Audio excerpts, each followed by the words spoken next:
This video was sponsored by Brilliant. Not too long ago, I made a video about what psychedelics do to your brain. And in it, I made a somewhat flippant comment that got the attention of a lot of our viewers. Let's review, shall we? Roll the tape.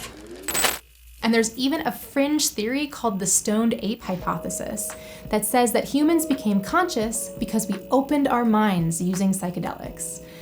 But we're not gonna get into that because it's actually a pretty bad theory. Honestly, I didn't think I was being particularly bold, but some of you, well, actually many of you, got pretty steamed by that claim. So let's explore this theory a little more. Let's break it down and I'll explain exactly why the stoned ape hypothesis is really not a very good theory. As some of you may remember, in graduate school, I didn't study only neuroscience.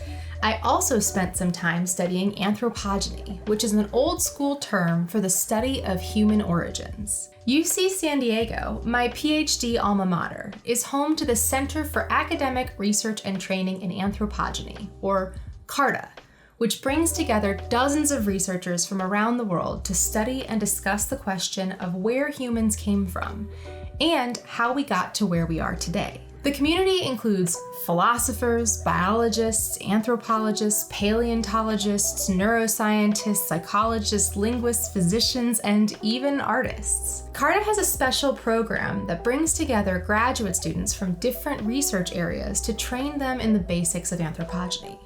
So during grad school, I had the chance to attend symposia, take classes, and even take a field course in Tanzania and Ethiopia to learn more about our understanding of human origins, and especially all of the things that we don't know and probably never will know about where we came from. All of that is just a long-winded way of saying I like to think about this question a lot. And while the stoned ape hypothesis is a very pretty and exciting theory to explain where our remarkable human minds came from, it's just too clean and simplistic to seem very possible to me. If you haven't heard of it before, the stoned ape hypothesis is a theory of human evolution that was popularized by a man named Terence McKenna.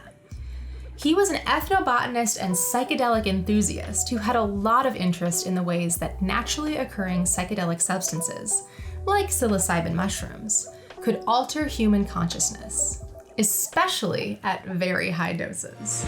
People do not take enough mushrooms. They take pissant amounts and then they claim that they're initiates.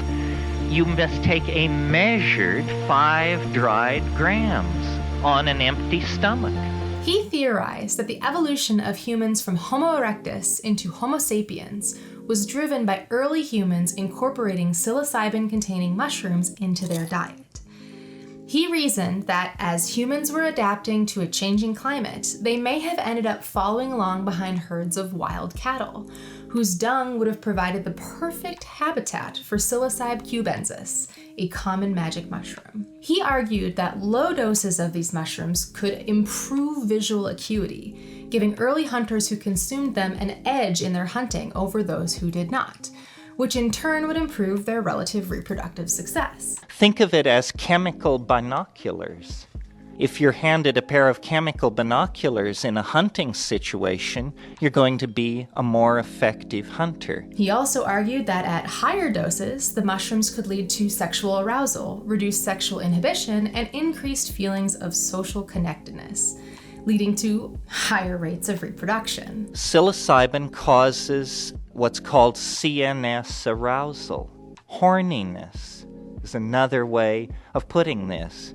Because what CNS arousal is a kind of restlessness, a kind of where's the action mentality. He also said that these magic mushrooms could have triggered brain activity that would eventually give rise to language, which is a critical component of what it means to be human. Spontaneous glossolalia is a phenomenon of high-dose psilocybin use. Glossolalia is linguistic activity that seems to be not willed by the ego. I would bet you that language existed a long time before meaning, because it is intrinsically some kind of neurological release of the organism. Essentially, McKenna viewed magic mushrooms as a catalyst that may have driven language, philosophy, art, religion, basically all of human culture. So, that's the theory. Eating magic mushrooms made us the evolved human species we are today. And the theory has gained even more popularity recently. You may have heard about this theory yourself if you've listened to Joe Rogan, who really, really wants this theory to be true. That's one theory. That's another theory. The other one is psychedelics. The other one is psychedelic mushrooms. And that's the most controversial one, but really the most fascinating one. And it's Terence McKenna's stoned ape theory. Have you ever read any Terence McKenna? I know you're familiar with something called the stoned ape theory. The idea that these lower hominids experimented with psilocybin, and this was what advanced culture or advanced language, advanced their understanding of each other. It's a very, very compelling idea. I was listening to a Terence McKenna lecture on this once, and he was talking about how the human brain size doubled over the period of 2 million years. It's one of the biggest mysteries in the fossil record. And his idea was that they discovered mushrooms. But even his guest said, essentially, nah, dude. How much did you pay attention to McKenna's theory about the evolution of the human brain, of the stoned ape theory? Yeah, I looked at it, but I didn't find it persuasive. And in fact, if you press Terence McKenna, he didn't find it entirely persuasive. It was an interesting speculation. It's kind of a mind game. I get why this is an appealing philosophy. It's very neat. The psychedelic experience can be profoundly powerful. It can lead to intense spiritual and personal revelations and insights. One could describe it as unlocking the mind and experiencing a higher level of consciousness. Psychedelics can allow you to see things in a new way and can lead to intense creativity. So from that perspective, it doesn't seem like too much of a stretch that these substances could actually be responsible for our remarkable cognitive abilities. If they can open our minds to so many things from our current level of consciousness, why couldn't psychedelics have opened the minds of our ancestors to help bring us to where we are today? But on the other hand, isn't that kind of too easy? How convenient that this perfect substance happened to be in the right place at the right time to cause a sudden explosion in our mental capacity and turn us into the uniquely brainy creatures that we call humans. It's like a hippie version of intelligent design, but instead of supernatural beings, it's magic mushrooms. Still, I'm not an expert on human evolution, so I decided to invite a friend and former professor of mine to join us for some conversation on this topic. Pascal Gagnon is a professor of pathology and anthropology at UC San Diego, and he's also the associate director of CARTA. He works with experts around the world to organize talks and discussions on the topic of human origins, and he's also the person who led my field course to Africa in 2017. Recently, he and I set up a Zoom call to talk about the stoned ape hypothesis and whether it has a leg to stand on with the rest of our current understanding of human origins.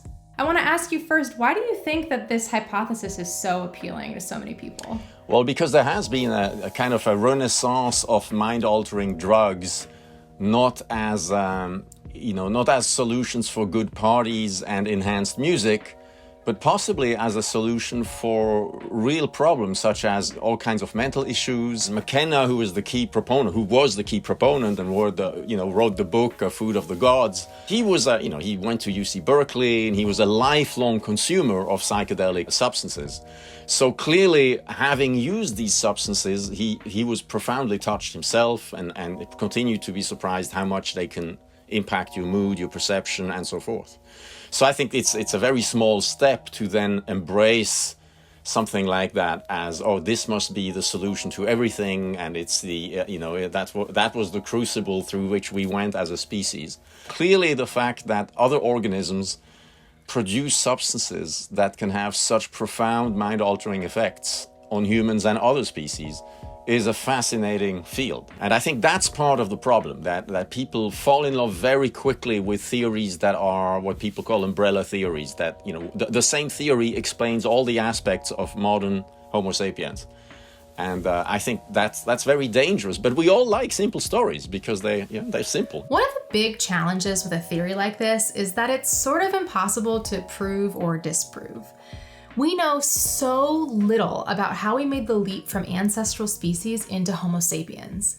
And what we do know is so scattered and piecemeal that it's difficult to connect any of the dots in a meaningful way. Here's some of what we do know. Millions of years ago, there were actually a fair number of different species of apes that we think were likely to be fairly intelligent, all of them living in Africa, including our ancestors who first started using tools around 2.5 million years ago. After evolving through several other ancient human species, the first Homo sapiens appeared around 300,000 years ago. And that's the species that exists today. That's what you and I are now. In terms of what we actually know about human history, we can really only look back about 10,000 years with any degree of clarity. That's less than half of 1% of the time since we know humans started using tools, and only about 3% of the time since our species first appeared on Earth. All we can say about the time before 10,000 years ago is based on what little evidence we can find, like tools, bones, clothing, art, and so on. And the further back you go, the less likely you are to find anything that can actually provide much information. Nature takes its course. Bones crumble into dust, art is sanded from the rocks by wind and rain. Is it possible that some of those early human species consumed psilocybin-containing mushrooms? Absolutely. I'd even say it's fairly likely. But it's not like we're gonna find a scrap of leather somewhere saying, we all ate mushrooms and it made our brains grow big and strong and now here we are. And on the flip side, we're never gonna find something saying, yeah, shrooms are great, but they're just for fun. So, what evidence is there? Well, there are a few little things that seem kind of promising, like the fact that basically all human societies on Earth engage in the use of mind-altering substances to some degree or another. I mean, we literally invented agriculture so we could make beer, so clearly the use of substances that affect our cognition is a pretty important component of what it means to be human. And there has been some promising research of the effects of psychedelic substances on neuroplasticity, which is the flexibility of the connections between our brain cells. Some research indicates that even a single dose of psilocybin can enhance the formation of new neuronal connections in the brain. And this might be part of how psilocybin is beneficial for treating depression, because it helps to literally rewire your brain, allowing it to make new synapses that can lead to new thought patterns and changes in brain activity. That sounds awesome, but that's also not a very long list. And if we're going to talk about the supporting evidence, then we also have to talk about some of the evidence against McKenna's theories. First of all, while the theory is, again, very neat, he never really pointed to any solid evidence to support his claims. So, first, he stated that psilocybin improves visual acuity. Roland Fisher, a psychologist, physiologist at the National Institute of Health, gave psilocybin to thousands and thousands of people, and he studied the effect of low doses on vision. And he showed very conclusively with thousands of people that on small amounts of psilocybin, they were asked to push a buzzer when they thought that the two bars were no longer parallel. And the people who were very lightly stoned were consistently able to do this more efficiently than the people who had been given placebo. While we know that magic mushrooms affect visual perception, there's not really any evidence that it can enhance our vision, not even at low sub-tripping doses. In general, one would probably argue that one's vision is actually hindered by psilocybin due to the way it alters our visual perception. I think he overstated what happens to your vision. You know, he went from perception to acuity and had all a theory about hunting. I seriously doubt your hunting gets better if you're stoned on mushrooms, you know. You might forget your bow and arrow as you leave. There also, unfortunately, isn't really any evidence that psilocybin increases sexual arousal. And while psychedelics can influence feelings of social connectedness, they can also lead to erratic behavior and even violence. Some psychedelic use in certain societies might have, tweaked things towards more of this happening or not. I don't completely rule this out, but I don't see it as the crucible of what made us. In our last video, a few of you in the comments mentioned the idea that psilocybin can encourage neurogenesis, the growth of new neurons. While some research has indicated a trend toward increasing numbers of new neurons in the hippocampi of mice injected with low doses of psilocybin, the results weren't significant, and high doses actually led to decreased numbers of new neurons. And while we now have some pretty decent evidence that some neurogenesis can happen in the adult brain, it is at a very limited capacity and in just a couple of brain regions. Not nearly at the scale that would be required to, say, go from a chimpanzee-like brain to a human-like brain. So, if magic mushrooms are not the easy answer to where humans came from, what might actually have helped drive our remarkable evolution? Well, I kind of had something of a revelation talking to somebody who shall not be named, who is local, who is really intrigued by this hypothesis. And I turned around the question. I said, I'm surprised that you're so focused on, psychedelics as a mind-altering technology when humans have another mind-altering technology that is much more important and much more powerful. And he asked, what do you mean? I said, language. We're talking to each other. Right? And we know that language is mind-altering in many, many ways. It's something absolutely all humans engage in. If you lose language, you kind of exclude it of the human family.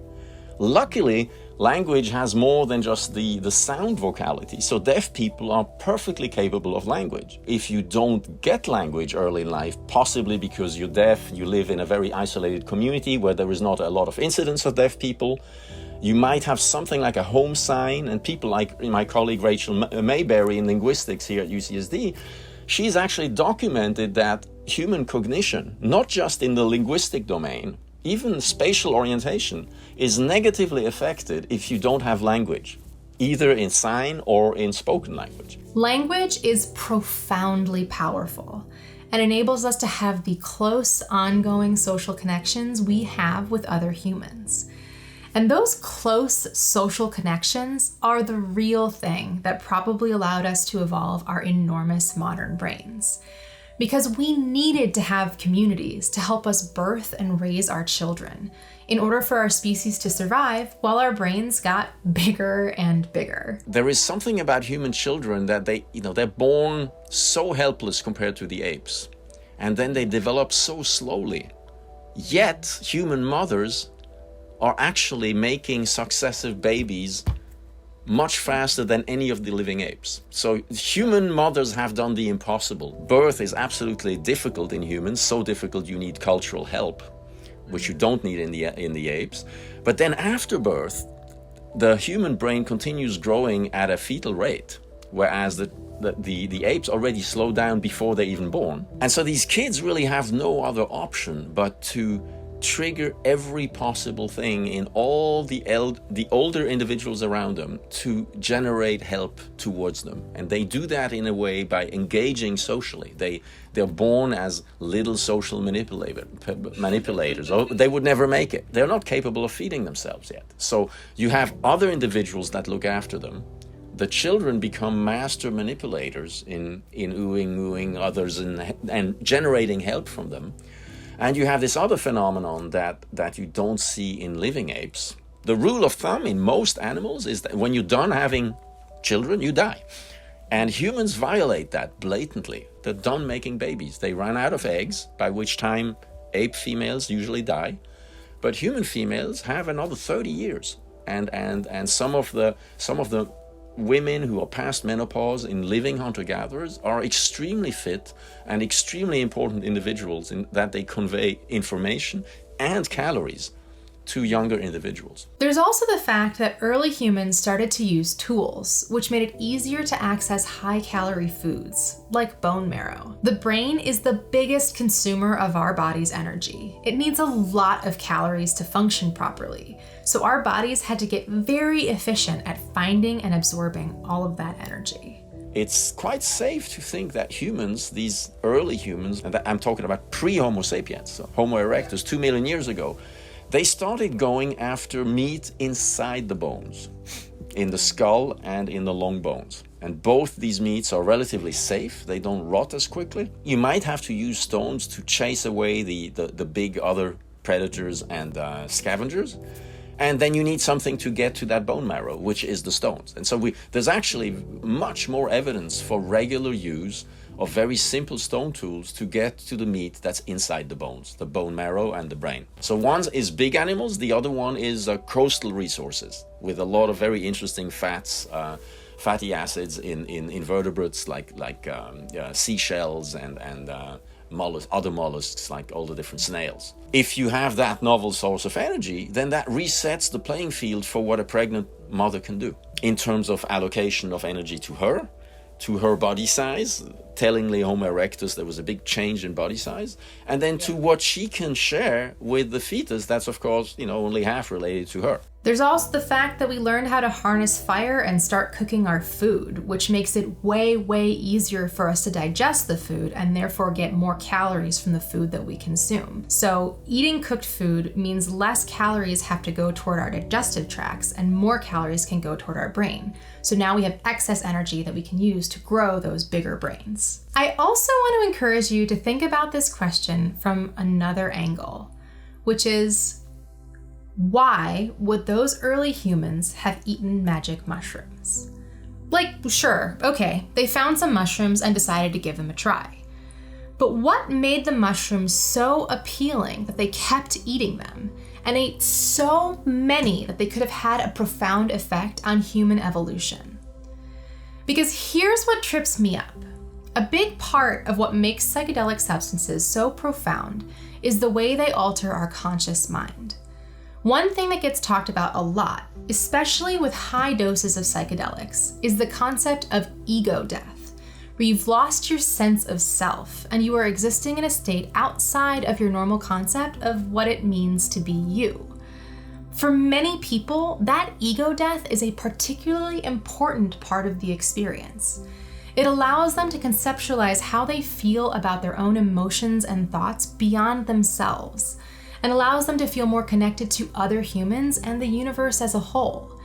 It also frees us from the constraints of our memories and our histories, the worries we have about how other people think of us and our fears of the future. But for ego death to occur, you first need to have an ego. You first need to have this defined, clear sense of self. And compare this to the chimpanzee, one of our closest relatives. While we are still learning a lot about these intelligent creatures, we don't really have any evidence that chimps have that firm sense of self, that ego that plays such a big role in our human lives and decisions. So, would these kinds of substances have the same appeal to a chimpanzee-like creature as they do to humans? I mean, we see plenty of incidents of other species consuming mind-altering substances, like elephants getting drunk or jaguars tripping on yagé leaves. There's reindeer that eat a type of fungus called fly agaric, and parrots that eat opium sap, and even cats rubbing on catnip. But these behaviors certainly don't seem to be driving the evolution of human-like elephants or jaguars or reindeer or parrots or cats. And there are plenty of examples of researchers giving chimps shrooms or LSD with no significant changes to their consciousness or behavior, or a change in the development of their ability to use tools or language.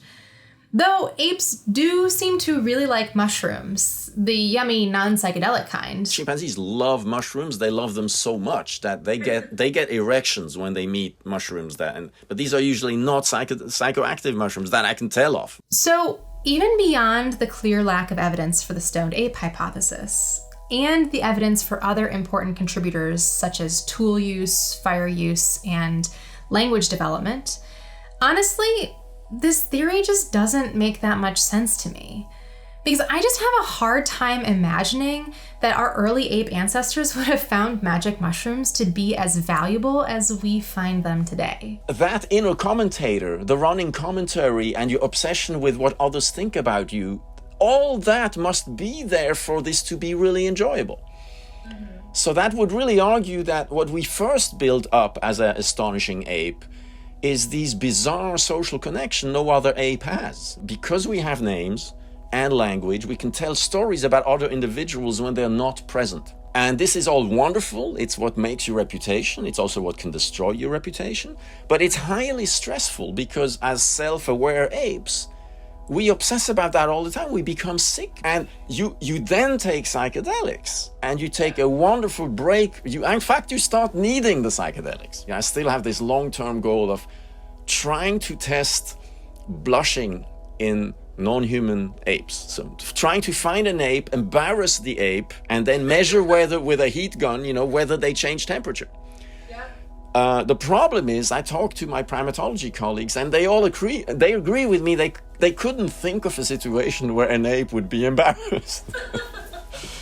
And so, in that sense, of course, apes must have something like an ego, but I doubt they have the inner monologue.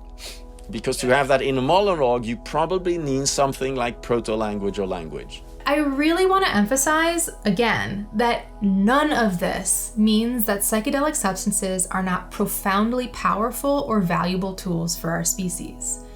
It is totally plausible that we've been consuming psychedelic substances since before we evolved into Homo sapiens, and that these substances have added significant depth and richness to our lives throughout the entirety of our history.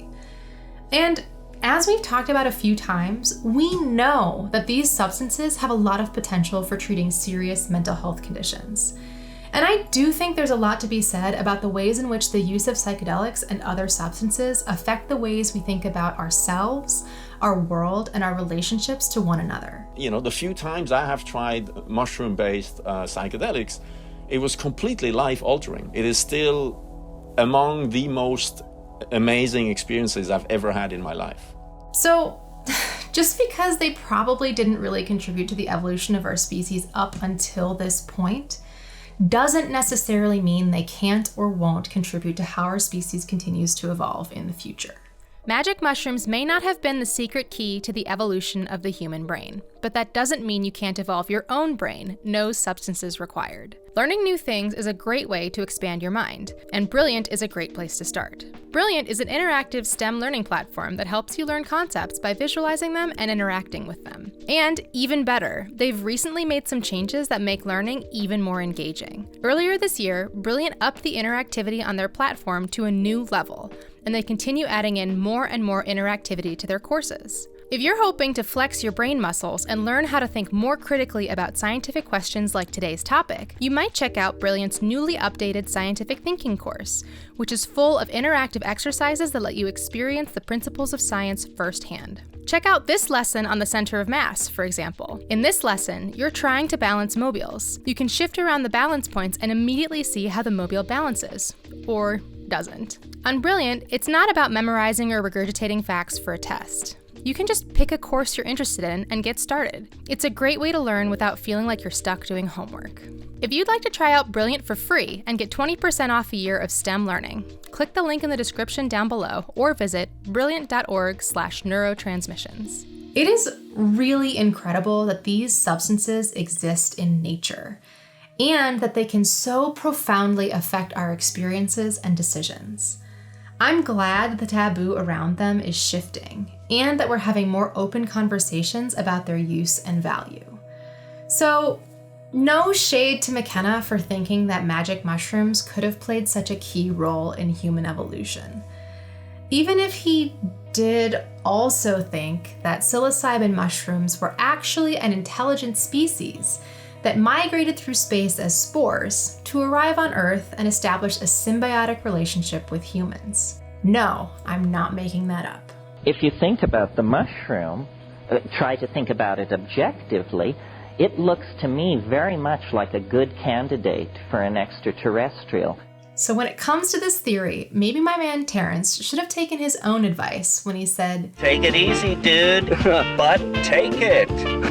Thank you so much to Pascal for joining me to talk about this topic today, and for all of the wonderful conversations we always have when we get to chatting. If you're still unconvinced, leave your arguments for me in the comments below. And if you want to learn more about this topic and others like it, make sure you check out our book, Brains Explained, available now wherever books are sold.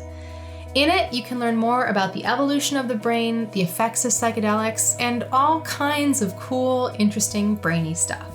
Thanks for watching this episode of Neurotransmissions. Until our next transmission, I'm Ali Astrocyte. Over and out.